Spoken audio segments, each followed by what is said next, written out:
Do you think prison saved you from what? A life of crime?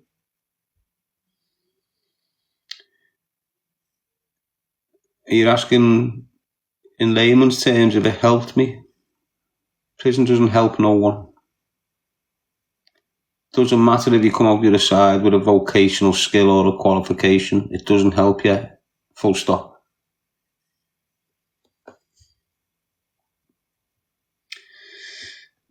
It never saved me. It just prolonged the pain.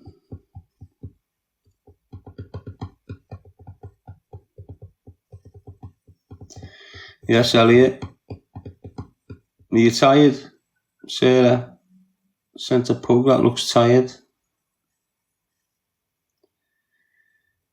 Prison does not help anyone. No one. What you need to understand is prison is punishment. Ignore the government when they're saying it's so we can rehabilitate individuals and da-da-da. You don't get rehabilitated in them environments. What? So imagine the square foot of your house. So what's a house? 4-bedroom house. It's about what? 300 square foot, is it? Or is it more? Let's say 300 square foot. Imagine your house. So 300 square foot on a prison wing. You've got about, depending on how many landings, you've got about 30 prisoners in that 300 square foot. So just imagine 30 prisoners in your house, okay? Just hypothetically. There's 30 prisoners in your house. They've been sent to prison, and the prison's the size of your house. You've got everything in there. You've got the pervs, you've got the dealers, you've got the woman beaters, you've got the robbers, you've got the house robbers, and then you've got the kid who's come in for robbing a car. That kid's 16, robbed a few cars, had a caution, had a warning, and now he's being sent to prison. He goes into that house of 30 prisoners of all sorts of minds. Some of them have got addictions. Some of them can't handle life outside, and they definitely can't handle it inside, so they're on medication. There's not one straight mind in that place. They bang a little kid in there. Do you think it's going to do him good? Do you think it's going to help him? It's going to change him inside and out, trust me.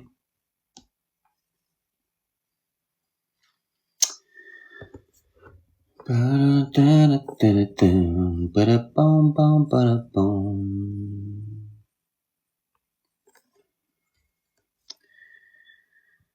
like throwing a mouse to the lions. They're not lions. If you're in jail, you're not a lion. Do you understand what I'm saying to you? There is not one single lion in prison. When you think about people saying, oh, he's a lion, king of the jungle, king of the Sahara, whatever. There's no lions in jail, they're all softs. I've been there, I know exactly what I'm talking about. I've been a soft myself. I've lived on them landings. I've seen what goes on in them landings. No one in prison should be labelled as something so powerful as a lion. But I know where you're coming from.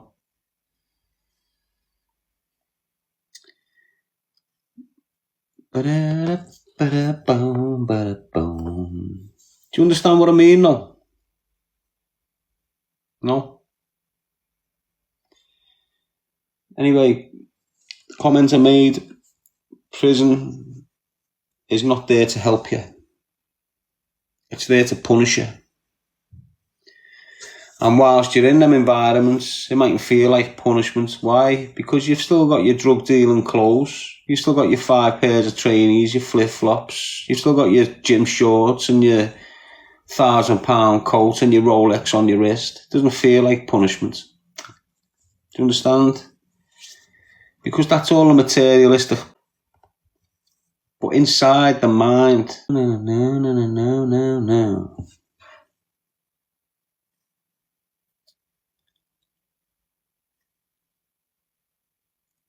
There's loads of offenders for a multitude of offences. And as I said the other night, you should categorise the offences instead of the offenders. That makes sense?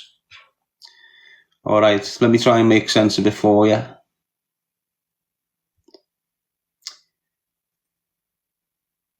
On that wing there, like I was speaking about before, I won't go over again. You know what I'm on about. You got that house with 30 prisoners in it. You've got 5 murderers. You've got 10 perverts. You've got 5 violent inmates who use weapons.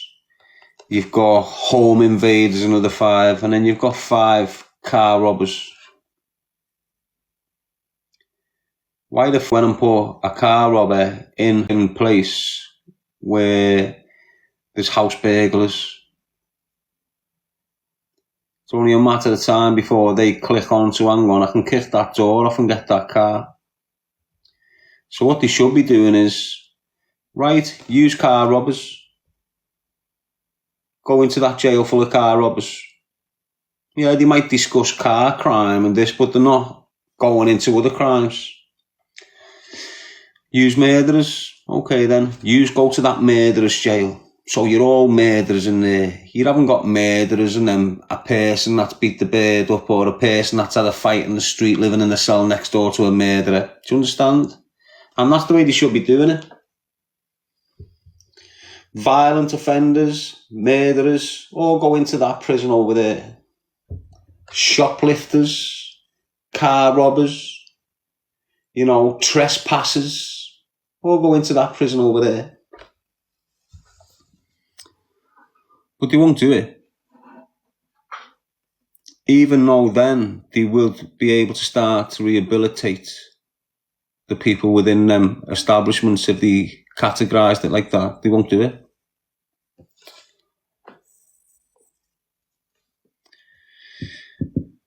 What does this resolve? It resolves the issue with the youth of going into prison, getting out and returning to prison on more severe crimes, continuously all their lives. You cannot address a problem when there's too many problems in the room.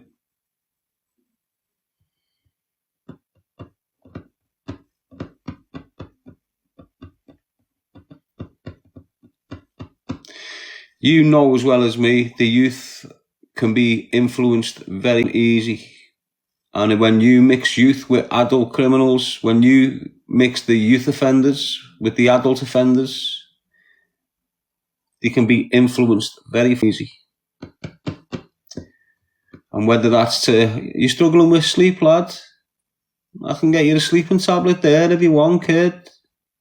There you go, that young lad's getting out with an addiction. To support that addiction, he's got to commit crime. You see him 5 years down the line on heroin or something else, doing a long one.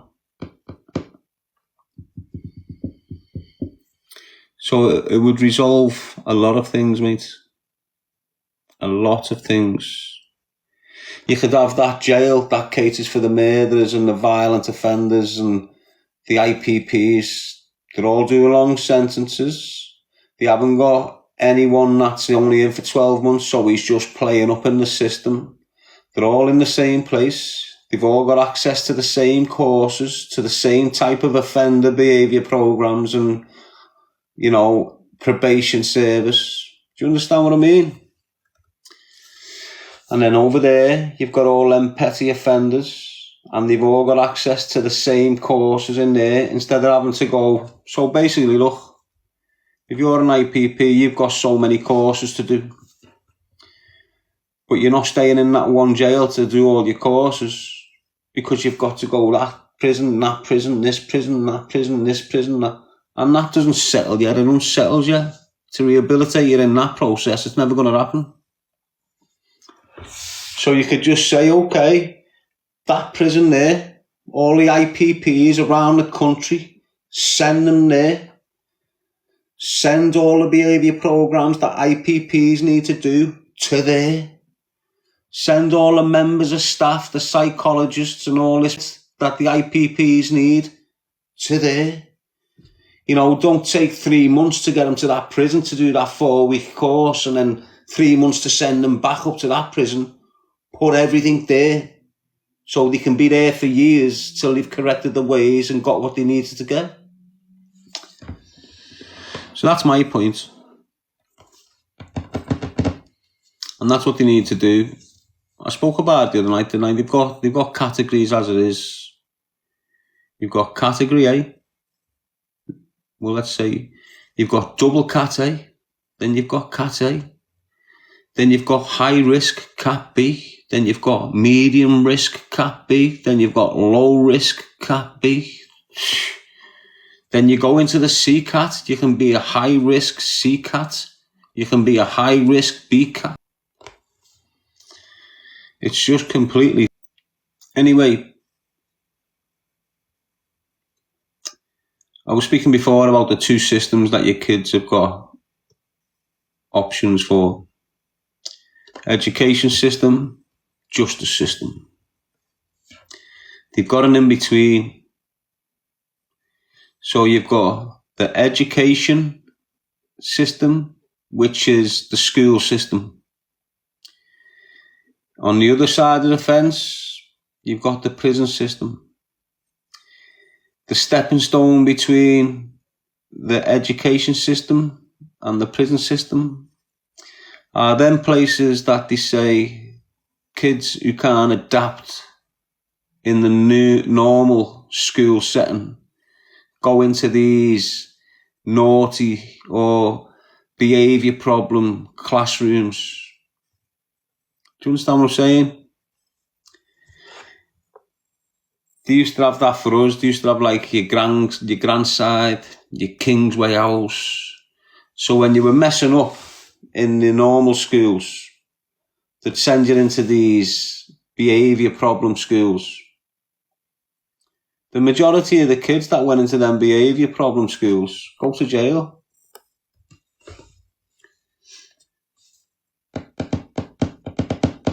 Did she, Sean? Someone said she won in the first round, mate. People just chat to you. I'll have a look in a bit. But let's move along. Well, listen, parents, keeping your kids off school, you're taking a massive risk. Okay, school might be boring, but life's boring if you haven't got employment.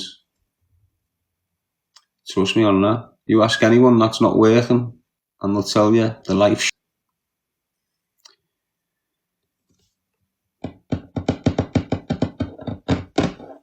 No routine, no workmates, no work nights out, no networking with the right individuals. You lose all them opportunities when you're off. Yeah, but what else would you be doing, mate? You're 15, you're 14, you can't be arsed going to school because you're a pothead. What are you going to do with yourself, lad? You're going to stand on the street corner for the next 10 years, getting educated off the streets. What is street education? Prison.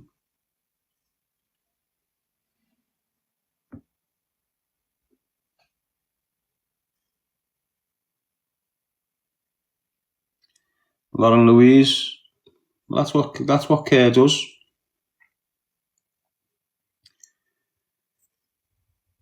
The whole system damages you.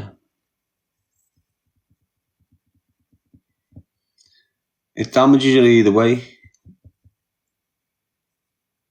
It just damages you less if you go down the education route.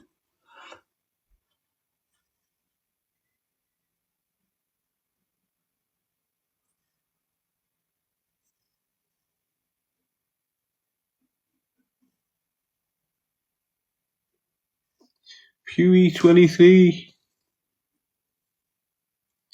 Shock them, damage your mentality. So, years ago, we was raised in a very volatile household. Me and my brother, out of the five of us, were the ones that got the bad treatment the most. So about 4 o'clock in the morning, my brother goes downstairs while everyone's in bed and sets fire to the couch. Now, we'd already had social services on us for whatever reason. And when my brother set fire to the couch when we were kids, it burnt the house down. Nearly killed my younger brothers. All madness like that.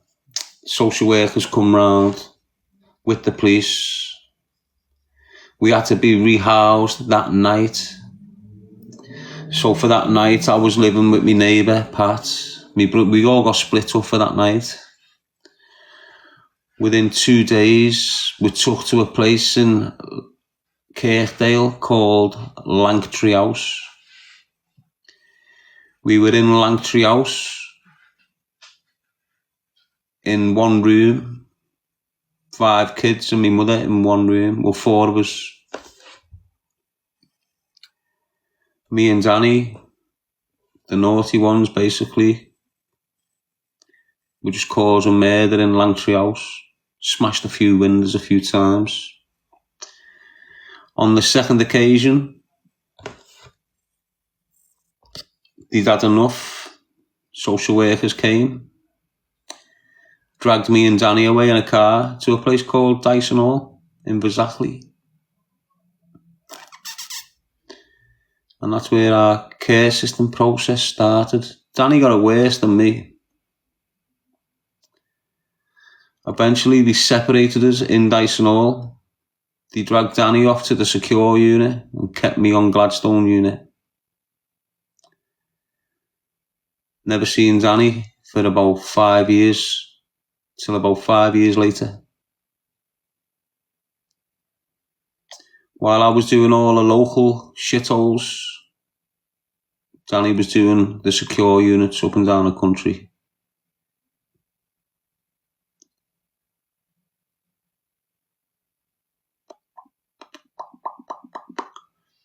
Anyway, in and out of the care homes, eventually, I was at a care home when I attended this kids' night, kids' club in Aintree. I've assaulted someone in there with a bottle and got 15 months detained. I was 15 in a month or two. So I was 14. I got 15 months detained. If you don't know what 15 months detained is, it's the full 15 months.